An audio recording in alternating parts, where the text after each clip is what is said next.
क्यों गई रिंकू शर्मा की जान? 30-40 जन है, मेरा बेटा अकेला और मेरे बच्चे को खींच के बाहर लेके मार दिया उसको जान से। छोटा विवाद या बड़ी साजिश?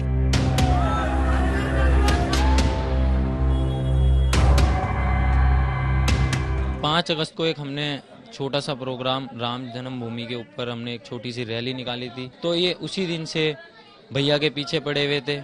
इन्होंने पहले भी इनसे एक बार अनबन हुई थी राम जन्मभूमि के बाद, तो इन्होंने उस टाइम भी धमकियां दी थी। चंदा या धंधा या फिर रंजिश? इस घटना की शुरुआत उस बर्थडे पार्टी के रेस्तोरां से हुआ था और उसके बाद वहां पर एक लड़ाई झगड़ा हुआ और उसके बाद रिंकू के घर के पास में एक झगड़ा हुआ जिसके दौरान उसको चोट लगी और उसके बाद उसकी मृत्यु हो गई। हत्या पर सियासी जंग क्यों? ऐसी घटना चाहे जिस भी धर्म के लोगों के साथ हो, एक समान व्यवहार होना चाहिए। दोषियों को गिरफ्तार करके कड़ी से कड़ी सजा होनी चाहिए। कत्ल को मजहबी रंग क्यों?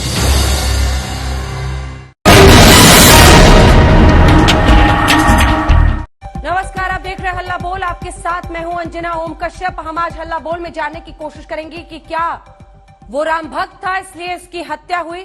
हम बात करेंगे दिल्ली के मंगोलपुरी में रहने वाले रिंकू शर्मा नाम के 25 साल के शख्स की। लेकिन सबसे पहले इस वक्त की बड़ी खबर के साथ शुरुआत करें। पुलिस सूत्रों के मुताबिक आपसी झगड़े की वजह से हुई रिंकू शर्मा की हत्या।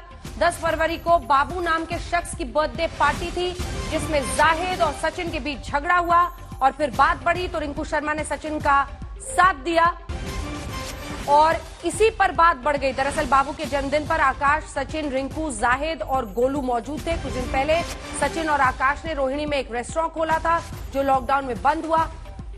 वहीं पर जाहिद ने भी रेस्टोरेंट खोला था। 10 फरवरी को सचिन ने जाहिद से कहा कि तुम्हारी वजह से रेस्टोरेंट बंद हुआ मेरा। फिर झगड़ा हुआ और सचिन जाहिद को थप्पड़ मार गया। फिर गोलू ने सचिन को थप्पड़ मार दिया। बीच में रिंकू आ गया सचिन की तरफ से। तो ये वो घटनाक्रम है जिसको लेकर ये पूरा बवाल मचा हुआ है। इस बीच खबर ये है कि मंगोलपुरी इलाके में रिंकू शर्मा की हत्या के बाद तनाव बढ़ गया है और बीएसएफ की तैनाती कर दी गई है। ये देखिए, तोड़फोड़ की कुछ तस्वीरें भी वहां से आई हैं। इसी बड़ी खबर के साथ हम शुरुआत कर रहे हैं। बीएसएफ की तैनाती कर दी गई है और ड्रोन कैमरे से इलाके पर नजर बनाई हुई निगरानी की जा रही है। तनावपूर्ण स्थिति बनी हुई है और इसीलिए बीएसएफ की तैनाती कर दी गई है। ये तस्वीरें आप देख रहे हैं, ये उसके घर की निगरानी। परिवार ने सुरक्षा की मांग की है और इसीलिए ये तमाम एहतियाती कदम इस वक्त उठाए जा रहे हैं। रिंकू के घर वाले कहते हैं कि राम मंदिर के लिए चंदा मांगने की वजह से रिंकू शर्मा की हत्या कर दी गई, लेकिन पुलिस कहती है आपसी झगड़े में जान गई। क्या है रिंकू शर्मा की हत्या का सच? पहले ये रिपोर्ट देखिए, फिर चर्चा की शुरुआत करें।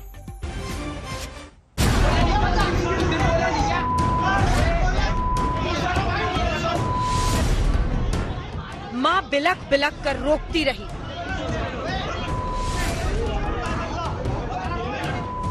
बाहर लाठी डंडों और चाकू से लैस ये लोग जिनके सिर पर खून सवार था।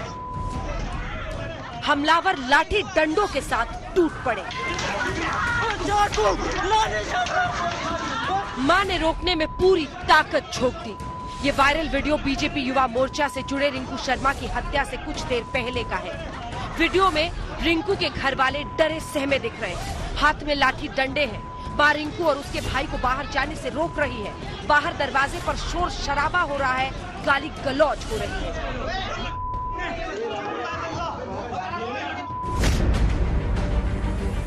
और ये दूसरा वीडियो जिसमें हमलावर लाठी डंडों से और चाकू से लैस रिंकू के घर पहुंच गए हैं। लेकिन कुछ ही लम्हों बाद जो हुआ उससे पत्थर दिल भी कांप जाए। रिंकू शर्मा को लाठी डंडों से पीट पीट कर हमलावरों ने बुरी हालत कर दी और फिर पीठ में चाकू घोंपकर सबकी नजरों के सामने हत्या कर दी। 30-40 जन है, मेरा बेटा अकेला। 30-40 लोग आए थे सर, आधे उधर से आए, मास्क लगा रखे। किसको गिनती मेरे को रोने में लग रही। माँ रोना ही था। छोटे बच्चे को भी मेरे सिर फोड़ा, गुमड़ा हो गया, उसको इतना मारा। वो तो चारों को मारने आए थे हमारे। आए तो 5 को थे, छोटा वाला मेरा घर में नहीं था। हमें तो 5 को मारने आए थे। वो आए हैं सिलेंडर खोल दिया सर, मेरा पूरी। कौन खोल के ले जा रहा था? सर अब मैं नाम नहीं जानती कितने जने थे, किसको जानूं। मैं सिलेंडर खींचा मैंने और मेरे बच्चे को खींच के बाहर ले गए, मार दिया उसको जान से। उस रात रिंकू बर्थडे पार्टी में गया था, फिर अचानक भागते हुए घर लौट आया और पीछे पीछे हमलावर भी घर तक पहुंच गए। वायरल वीडियो में हमलावर के हाथ में लाठी डंडे और चाकू दिख रहा है। कल इन्होंने मौका देख के भाई का पीछा किया और भाई को पूरी फैमिली पे हमारी अटैक किया पहले, और जैसे ही हमारे भैया बाहर गिर गए 20 मीटर की दूरी पे भैया को इन्होंने चाकू मार दिया। कितने लोग आए थे? पूरी ये पांच भाई हैं, पांचों के पांचों मंगोलपुरी में रहते हैं, 5 थे, 5 के बच्चे थे और इनकी बीवियां थी। भैया के फ्रेंड्स का बर्थडे था, लेकिन वहाँ बर्थडे पार्टी में ये लोग मौजूद नहीं थे, ना इनसे कोई झगड़ा था। भैया को जैसे ही इन्होंने अकेला देखा तो ये भैया के पीछा करते करते आए मारने के चक्कर। माँ और पिता दर्द से बेसुध है। जवान बेटे की जान लेने वाले भी पड़ोसी ही थे। घर वालों का आरोप है कि धार्मिक टिप्पणी को लेकर पड़ोसी नसरुद्दीन से रिंकू शर्मा का विवाद चल रहा था। 5 अगस्त को भी झड़प हुई थी। क्या ये वीडियो रिंकू शर्मा की इतनी दर्दनाक मौत की वजह बना? इस वीडियो में रिंकू शर्मा राम जन्मभूमि समर्पण निधि यात्रा निकालते दिख रहे हैं। परिवार का आरोप है कि राम मंदिर के लिए चंदा की वजह से रिंकू शर्मा की निर्मम हत्या की गई। ये लोग हमारे राम जी को विरोध करते थे। 5 अगस्त को एक हमने छोटा सा प्रोग्राम राम जन्मभूमि के ऊपर हमने एक छोटी सी रैली निकाली थी, राम यात्रा निकाली थी। तो उसमें रिंकू भैया भी, मेरे बड़े भाई भी मौजूद थे और सारे संगठन के लोग मौजूद थे। तो ये उसी दिन से भैया के पीछे पड़े हुए थे। इन्होंने पहले भी इनसे एक बार अनबन हुई थी राम जन्मभूमि के बाद, तो इन्होंने उस टाइम भी धमकियां दी थी। तब मेरा बच्चे को गया यहाँ से, पीछे चक्कू मारा हुआ था उसको, बस सर। आप तो वीडियो में दिखा, रोकने की बहुत कोशिश की आपने। सर नहीं रोका, उन्होंने मार दिया मेरा बच्चा। अब मैं क्या करूं? मेरा कमाने वाला वही था सर घर में। पुलिस ने 5 आरोपियों को गिरफ्तार कर लिया है, जिनका नाम है नसरुद्दीन, इस्लाम, मेहताब उर्फ नाटू, जाहिद उर्फ छिंगू, ताजुद्दीन। पुलिस इस हत्या को बर्थडे पार्टी के झगड़े का नतीजा बता रही है, जिसका धार्मिक द्वेष से कोई लेना देना नहीं है। इस घटना की शुरुआत उस बर्थडे पार्टी के रेस्तोरां से हुआ था और उसके बाद वहां पर एक लड़ाई झगड़ा हुआ और उसके बाद रिंकू के घर के पास में एक झगड़ा हुआ, जिसके दौरान उसको चोट लगी और उसके बाद उसकी मृत्यु हो गई। इसमें संबंधित आरोपियों को गिरफ्तार कर लिया गया है। लेकिन सर, ये राम वाला नाम जो नारे का है, इसका कोई लेना देना है रिंकू की हत्या में? तमाम हम लोग इन्वेस्टिगेशन में सारे चीजों को देख रहे हैं और इन्वेस्टिगेशन अभी जारी है। एक निर्मम हत्या पर अब सियासी तलवारें निकल आई हैं। बीजेपी और आम आदमी पार्टी के नेता परिवार से मिलने पहुंच रहे हैं। इंसान को इंसान से इतनी नफरत नहीं करनी चाहिए। पता नहीं क्या सोसाइटी का चक्कर है, क्या है। हमारे बच्चों ने ये बहुत ही घिनौना काम किया है। कि ऐसी घटना चाहे जिस भी धर्म के लोगों के साथ हो, एक समान व्यवहार होना चाहिए और इस जघन्य घटना की सबको जानकारी भी होनी चाहिए। इस तरह की भावना फैलाने वाले लोग कौन है, उनकी भी बात होनी चाहिए और दोषियों को गिरफ्तार करके कड़ी से कड़ी सजा होनी चाहिए। आम आदमी पार्टी मांग करती है कि जिन्होंने ये किया है उनके खिलाफ सख्त से सख्त कार्रवाई होनी चाहिए, उनको फांसी की सजा होनी चाहिए, उनको जेल में डालना चाहिए और हिंदुस्तान के कानून में जो भी सबसे कठिन धारा और सबसे कठिन प्रयोजन है उसके तहत इनको सख्त से सख्त सजा देनी चाहिए। ये आम आदमी पार्टी मांग करती है। इस निर्मम हत्या ने सोशल मीडिया पर भी बवाल मचा दिया है। रिंकू की पीठ में घोपे हुए चाकू के साथ तस्वीरें वायरल हो रही हैं। भाई का दावा है कि राम भक्त होना रिंकू की मौत की वजह बना। पुलिस बर्थडे के झगड़े को वजह बता रही है और इस बवाल के बीच रिंकू शर्मा का डरा हुआ परिवार पुलिस से सुरक्षा की मांग कर रहा है। इलाके में तनाव को देखते हुए बीएसएफ की तैनाती कर दी गई है। आज तक ब्यूरो। आइए अब चर्चा की शुरुआत करते हैं। सुधांशु द्विवेदी सांसद और राष्ट्रीय प्रवक्ता भारतीय जनता पार्टी के हमारे साथ जुड़ रहे हैं। तस्लीम अहमद रहमानी साहब जो कि अध्यक्ष है एमपीसीआई के, विक्रम सिंह साहब पूर्व डीजीपी उत्तर प्रदेश के, विजय शंकर तिवारी जी प्रवक्ता वीएचपी के हमारे साथ जुड़ रहे हैं, वारिस पठान साहब प्रवक्ता एआईएमआईएम के हमारे साथ जुड़ रहे हैं।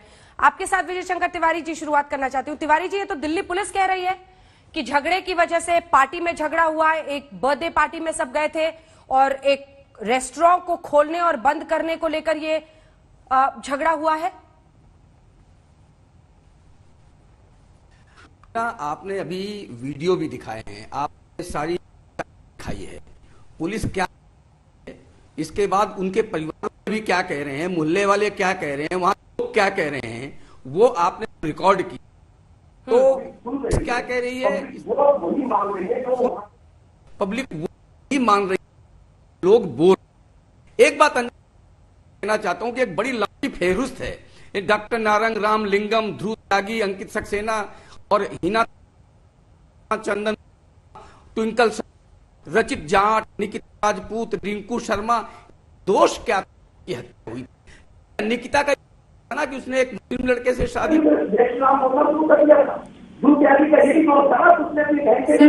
पहले रिंकू शर्मा पे बात कर ले, फिर पूरी लिस्ट निकालिएगा, सब पर चर्चा होगी, बात सामने आनी चाहिए। हर जिंदगी की कीमत है और अगर हत्या होती है तो सच सामने आना चाहिए। और इसीलिए तस्लीम अहमद रहमानी साहब, ठीक है मैं आ रही हूं सर, आपके ऑडियो में प्रॉब्लम मैंने कहा है, पीसीआर से तुरंत उसे ठीक किया जा रहा है। और सुधांशु त्रिवेदी भी जैसे जुड़ते हैं हमें बताइएगा। तस्लीम अहमद रहमानी साहब, परिवार का कहना है कि राम मंदिर और जो एक यात्रा उन्होंने पहले निकाली थी उसकी वजह से ये लोग खींच में थे और ये हत्या की नौबत आई है। रहमानी साहब, देखिए, पहली बात तो ये कि इंतहाई किस्म की अफसोसनाक बात है कि एक फैमिली का जवान बच्चा दिन दहाड़े यूं सबकी नजरों के सामने कत्ल कर दिया गया। मैं तो अपना ही परिवार समझता हूं, चाहे जिसका भी बच्चा कत्ल हो, जो परिवार का सहारा हो और वो सहारा छीन लिया जाए, तो इससे बड़ा जघन्य और बेईमाना किस्म का जुर्म कोई और नहीं हो सकता। 5 कातिल सामने हैं और पुलिस की गिरफ्त में हैं। मुझे यकीन है कि केस बिल्कुल साफ है और पुलिस अब तक कार्रवाई करेगी और इन मुजरिमों को हमारे कानून के दायरे में जितनी सख्त सजा दी जा सकती है उतनी सख्त सजा दी जाना चाहिए, बिना किसी लफ्जों को इधर उधर किए। और अगर परिवार के आरोप में दम है कि एक जुर्म है, परिवार के आरोप में दम है, अगर रहमानी साहब परिवार के आरोप में अगर दम है तो फिर वो भी तो एक अहम मुद्दा है ना, उस पर भी चर्चा होनी चाहिए। अभी दिल्ली पुलिस की कार्रवाई आपको सही लग रही है, लेकिन यही किसानों के मुद्दे पर, सीए एनआरसी के मुद्दे पर यही दिल्ली पुलिस आपको विलन लग रही थी। और आज चूंकि दिल्ली पुलिस झगड़े की बात बार बार कर रही है तो आपके लिए वो बिल्कुल सही ठहरते हुए दिखाई दे रहे हैं। क्यों रहमानी साहब?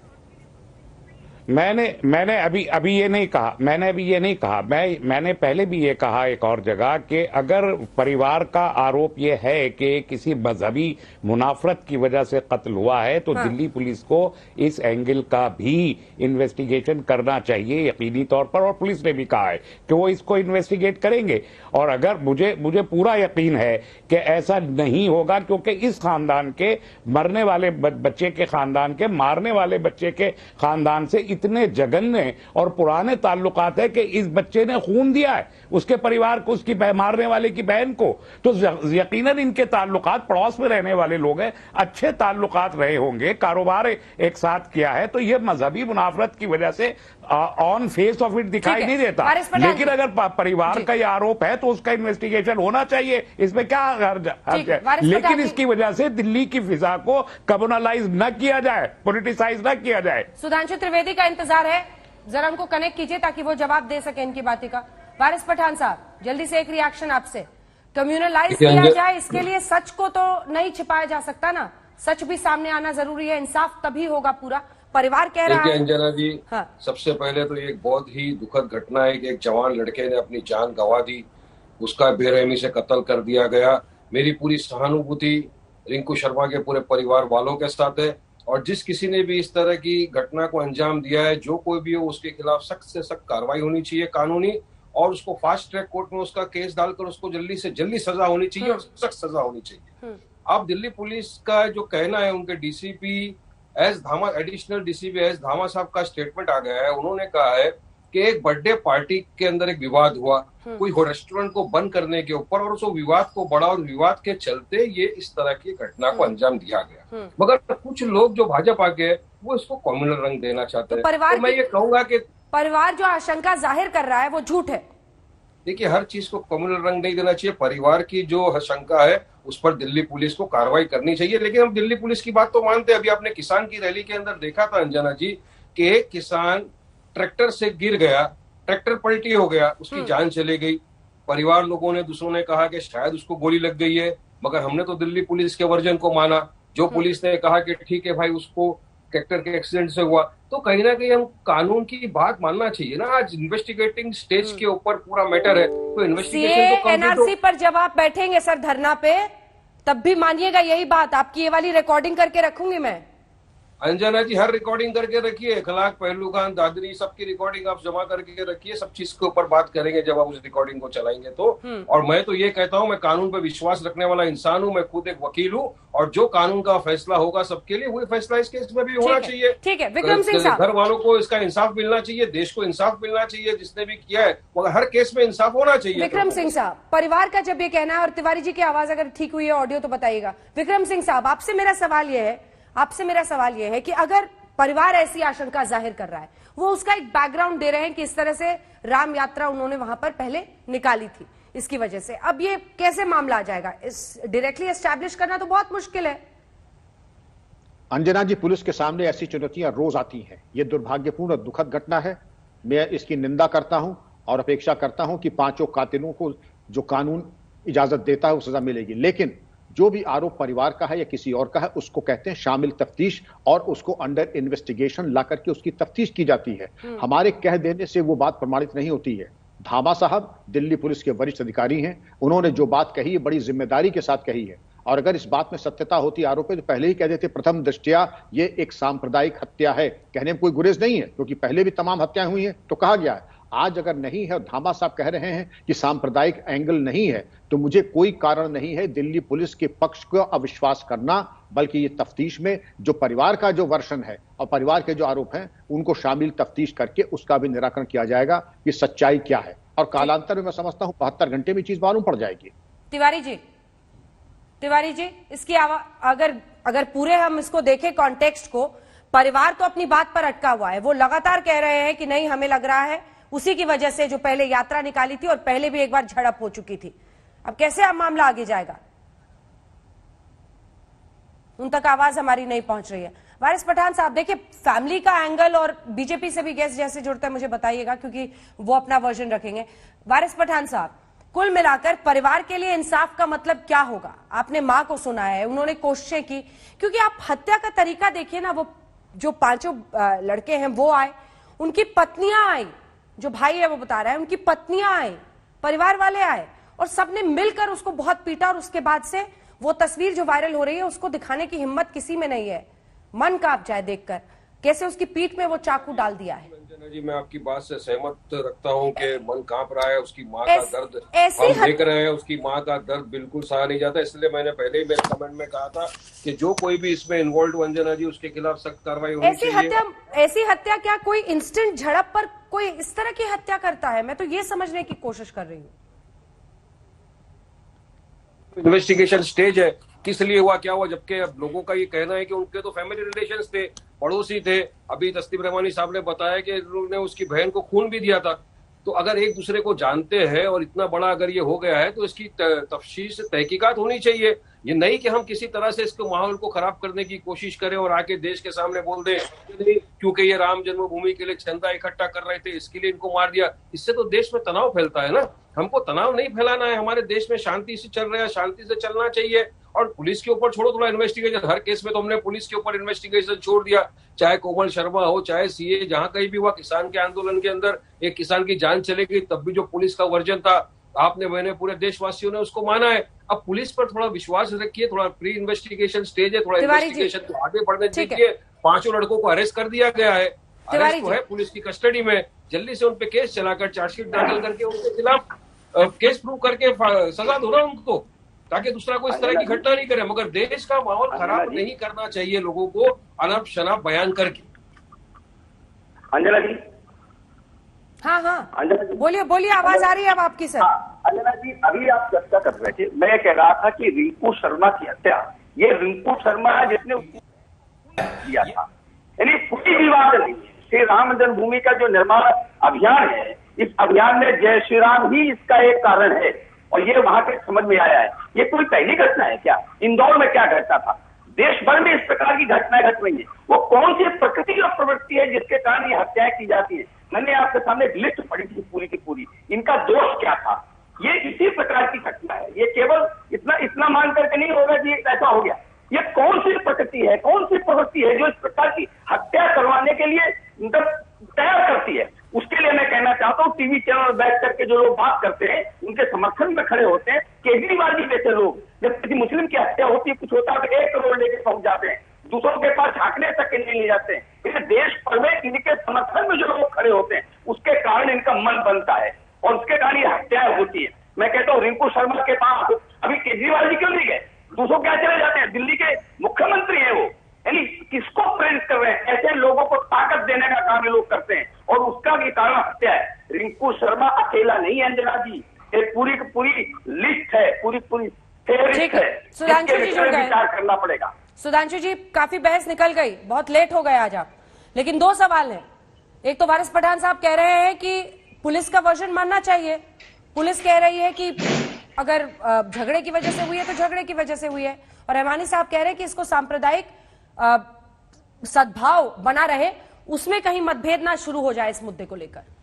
देखिए, मैं एक बात कहना चाहूंगा कि गणपत बप्पा मोरया कहने पे माफी मांगने वाले वारिस पठान साहब सांप्रदायिक सद्भाव की बात ना करें और पुलिस के वर्जन की बात, पहलू खान से लेकर अखलाक के मामले पर पुलिस के वर्जन पर उंगली उठाने वाले, जब रोहिंग्या पे पुलिस कहती है कि आईबी की रिपोर्ट ये कहती तो उसको ना मानने वाले, तो ये एक कन्वीनियंस की बात है। हाँ, एक बात मैं कहना चाहता हूं, पुलिस ने यह कहा है कि झगड़ा हुआ, ये पुलिस की प्राइमा फेसिया रिपोर्ट में आया होगा, जैसा कि विक्रम सिंह जी भी पुलिस के डीजीपी रहे, उन्हें पता होगा। अब वो झगड़ा क्यों हुआ ये भी तो जानने की वजह होगी, क्योंकि ये जिस प्रकार की तस्वीरें आ रही हैं कि इतने, अगर ये माना जाए कि परिवार के इतने मधुर संबंध थे, जैसा रहमानी जी ने कहा कि उन्होंने उनकी मदद की, खून दिया, तो फिर ये ऐसे सीन क्यों उत्पन्न हुए। तो मानवीय बात है, कोई सामान्य विवाद नहीं होगा, सामान्य विवाद पे ऐसा नहीं होता। और जो विजय शंकर तिवारी जी कह रहे थे, ये इतनी नृशंस हत्याएं जो होती हैं, इनमें एक पैटर्न होता है। याद करिए, आईबी के अफसर के दिल्ली के दंगों के दौरान 100 चाकू लगे, अरे 2, 4, 5 चाकू किसी ने मार दिया, आवेग में समझ में आता है ये 100 चाकू क्या होते हैं। और मैं एक और बात भी कहूंगा, इसको भी अन्यथा नहीं लेना चाहिए, ये पैटर्न इसलिए नजर आता है कि केरल में जो प्रोफेसर जोसेफ हो या फ्रांस में सैमुअल पटी, सबका गला ही क्यों काटा जाता है। इसलिए मैं ये कहूंगा कि सबको आप अलग अलग घटनाओं को जब देखते हैं तो उसका अलग अलग व्याख्या करने का प्रयास करते हैं, तो इसकी अलग भी इन्वेस्टिगेशन करने की जरूरत है और इसकी सामूहिक विवेचना की भी आवश्यकता है। ईमानदारी से दोनों बातों का विवेचन होना चाहिए ताकि इसका जो व्यक्तिगत और सामाजिक दोनों। एक सेकंड सुधांशु जी, आप शायद पढ़ के नहीं आए, दिल्ली के जो एडिशनल डीसीपी एस दामा साहब का स्टेटमेंट आपने नहीं पढ़ा या पीआरओ का स्टेटमेंट आपने नहीं पढ़ा, दोनों ने ये कहा है कि ये झगड़ा 10 तारीख को हुआ था एक बर्थडे पार्टी के अंदर किसी रेस्टोरेंट को बंद करने की वजह से, वहां से विवाद चल रहा था, वहीं पर उसको ये तकलीफ हुई थी और इस वजह से ये घटना हुई है। तो अब घटना को आप लोग कम्युनल कलर क्यों देना चाहते हो, मेरे समझ में नहीं आता है। देश के अंदर वातावरण आप लोग क्यों खराब करना चाहते हो। पुलिस को उसका काम है, इन्वेस्टिगेशन करने दीजिए। अब आपने मेरा स्टेटमेंट नहीं सुना क्योंकि आप लेट आए, आपको सुनना चाहिए था। जब फार्मर का एक किसान जब एक ट्रैक्टर से गिरा, वो लोगों ने कहा कि नहीं उसको गोली मारी, परिवार वालों ने कहा गोली मारी, पुलिस ने कहा कि नहीं भाई वो ट्रैक्टर पलटी हो गया, वो एक्सीडेंट के अंदर डेथ हो गई, आपने माना, मैंने माना, सबने माना। तो हमको कानून व्यवस्था पर भी कहीं ना कहीं विश्वास रखना चाहिए ना, वरना तो पूरे सारे जितने केसों की मैं बात कर रहा हूँ अंजना जी, चाहे इकलाक हो, पहलू खान हो, फैजान हो, सबके केस के अंदर पुलिस का जो वर्जन है वही आज तक मानते आ रहे हैं। जो कोर्ट का अदालत का फैसला होता है वही हम पूरा देश मान रहे हैं। तो इस केस में भी मैं चाहूंगा कि जल्द से जल्द फास्ट ट्रैक कोर्ट में ये केस चले और कानून अपना फैसला सुनाए, जैसे दूसरे केसों में होता है। और जो भी कड़ी सजा हो वो सजा मिलनी चाहिए जिन्होंने इस तरह का दर्दनाक हादसा किया जिसमें रिंकू शर्मा की जान चले गई, ये मैं कहना चाहता हूँ। हाँ, मैं वारिस पठान साहब, मैं आ गया था 4-5 मिनट पहले, टेक्निकल कारणों से जुड़ नहीं पाया था। आपका वो बयान मैंने सुना था, पुलिस का बयान नहीं माना आपने। वो जब 2-2 एंगल से वीडियो दिख गया तो मजबूरी थी आपकी, क्योंकि साफ दिखा कि वो किसान बैरियर को तोड़ता हुआ जा रहा है और उसमें ट्रैक्टर पलटा है और गोली लगी या चोट लगी, ये तो मृतक का शरीर देख के पता लग जाता है। इसलिए इतने भोले मत बनिए। जब पहलू खान के केस में वो बच्चा 5-5 लोगों के नाम बता रहा था और उससे पूछा गया कि भाई अगर इन लोगों ने आके एकदम से हमला किया तो उनको 5 के नाम कैसे पता, तो कहा जा रहा था कि चूंकि ये लोग एक दूसरे का नाम ले रहे थे, एक दूसरे के नाम में भी 5 कौन है ये भी पता था। सीसीटीवी फुटेज और जो टावर लोकेशन थी वो उसको नहीं दिखा रही, फिर भी आप कह रहे तो नहीं साहब ये तो बड़ा भारी अन्याय हो गया। अखलाक के मामले में तो समाजवादी पार्टी की सरकार थी, उसने जो केंद्र को रिपोर्ट भेजी ना उसमें गोमांस का जिक्र था ना कम्युनल एंगल का जिक्र था, इसके बावजूद आपने कितना बड़ा वितंडावाद किया। मैं कह रहा हूं यहां पर कोई आपको कम्युनल कलर हम भी देने की बात नहीं कर रहे, पर जो मैंने बात कही इतने चाकू के घाव और ये गला काटने घटनाएं दुनिया के अलग अलग कोने में एक समान क्यों होती है। चलिए वारिस पठान जी, आप जवाब देना चाह रहे थे, वो कह रहे हैं कि सच सामने आना चाहिए और ऐसे में एक तरफा तरीके से नहीं देखा जा सकता है। अगर अखलाक पर ऐसी घटना हो या पहलू खान या जितने भी नाम बोले जाते हैं, ऐसे में अगर रिंकू शर्मा के लिए इंसाफ की आवाज उठती है तो उसको सांप्रदायिक कहकर दबा देना सही नहीं है। इस पर क्या जवाब होगा आपका?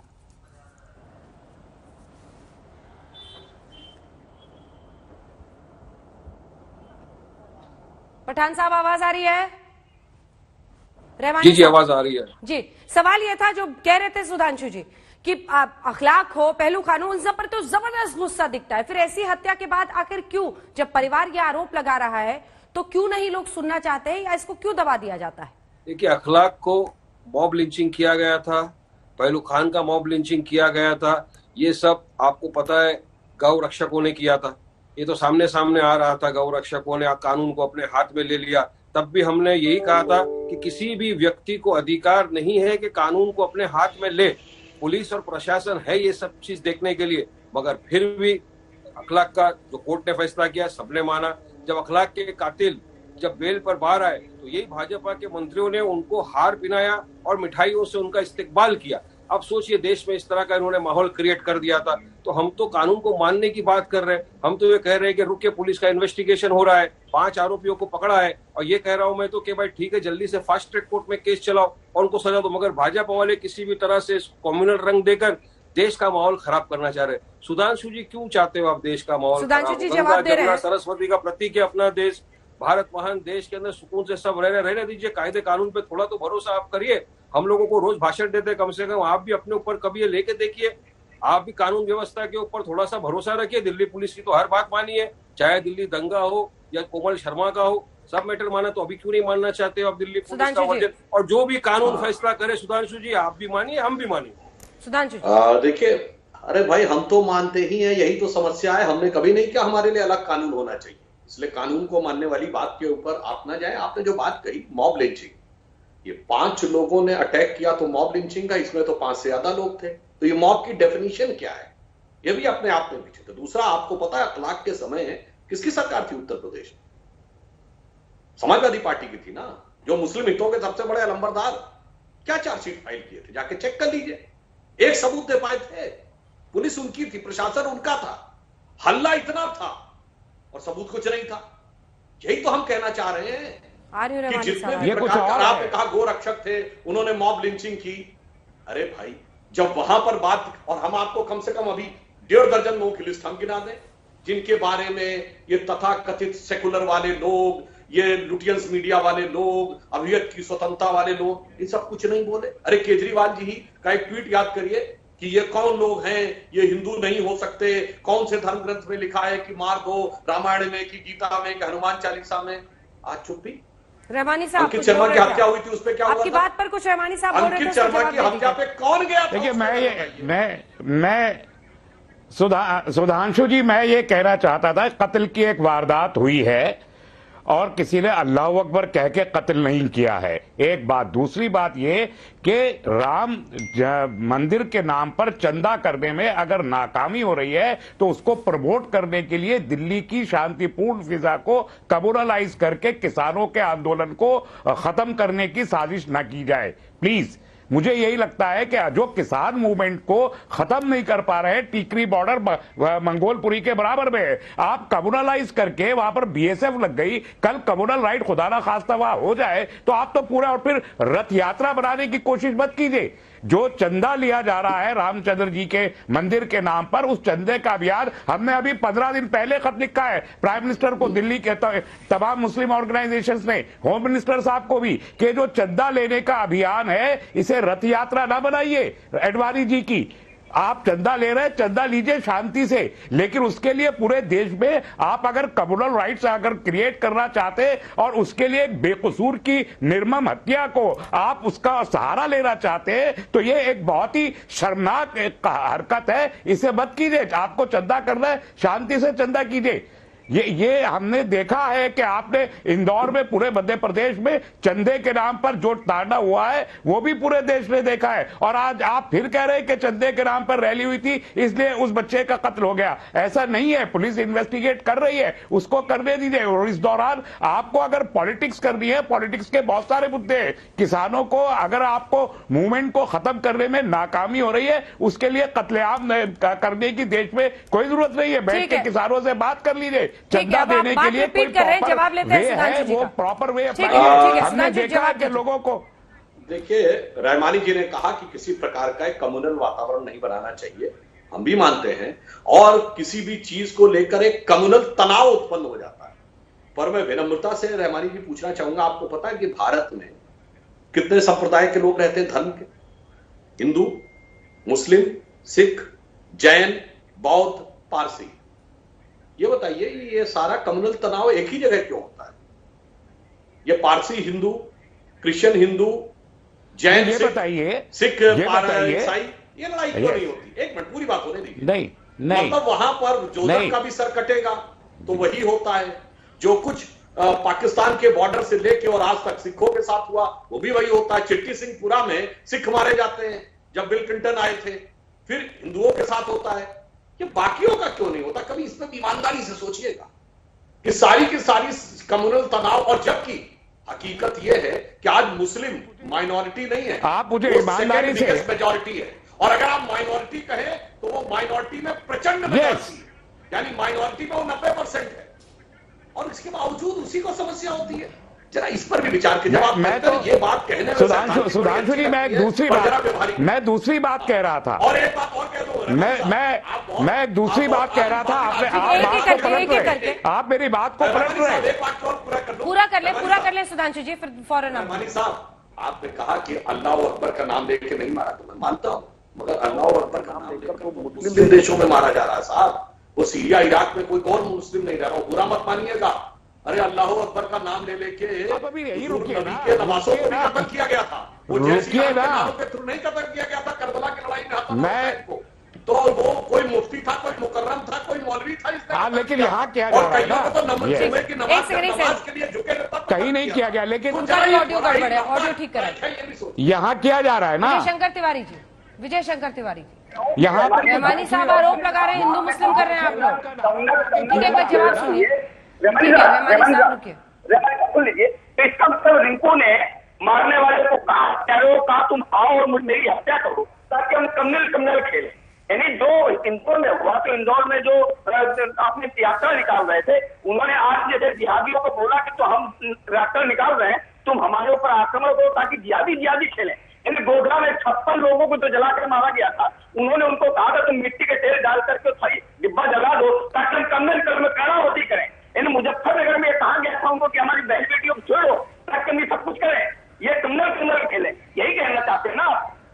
अपनी कमियों को बचाइए। विजय शंकर जी का बयान सुनिए, बयान नहीं, मैं आपको विजय शंकर जी का बयान खुद बता रहा है। गोधरा में 20 साल के वाकयात आप कोट कर रहे हैं। रिंकू शर्मा पे रेप किया, आप इंसाफ नहीं कर रहे, रिंकू शर्मा की फैमिली के साथ। आप रिंकू शर्मा की फैमिली के साथ जुल्म कर रहे हैं। जी अंजना जी, ये बवाल बहुत लंबा चौड़ा छिड़ गया है। आप रिंकू शर्मा की फैमिली के साथ जुल्म कर रहे हैं। एक सेकंड।